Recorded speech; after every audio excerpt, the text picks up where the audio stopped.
Meron pala ako dito Eskime. Ito ay Eskime, ano lagay dito, 1628. So ito po ang homage ng Casio Square, G-Shock Square. So mga 3 months ko na siyang gamit. Everyday kong ginagamit.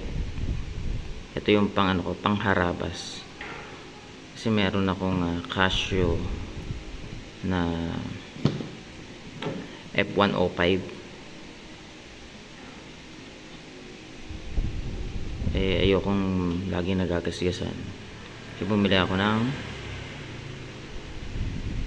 homage ng G-Shock Square. Kasi ang ganda dito, na protektado yung niya, yung pinaka glass niya.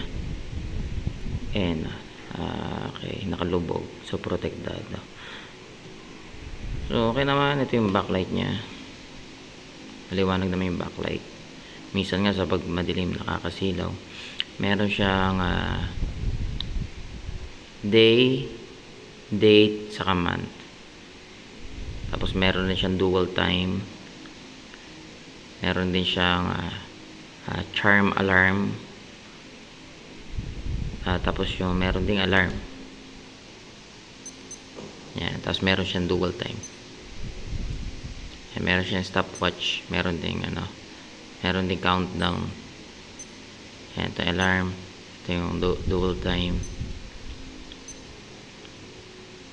Ito yung stopwatch. So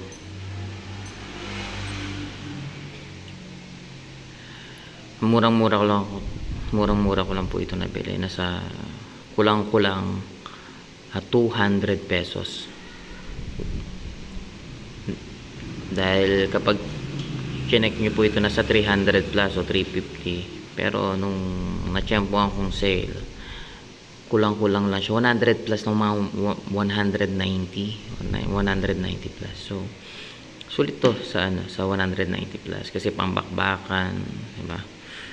Pag naghanap ka ng relo na magamit mo lang pang basketball, etc., hindi ka mag-aalala bakit mawala o masira. Pero matibay siya. Okay, subok ko na. Ilang ito, kita nyo yan. Gasgas lagi yan. Lagi ko kasi nagagasgas yan eh. Ito. Kaya parang meron siyang kulay black to, pero yung pag nagasgasan siya, yung napudpud, nagasgasan niya, may parang kulay gray. Yung pinakaloob ng goma niya. Yun lang.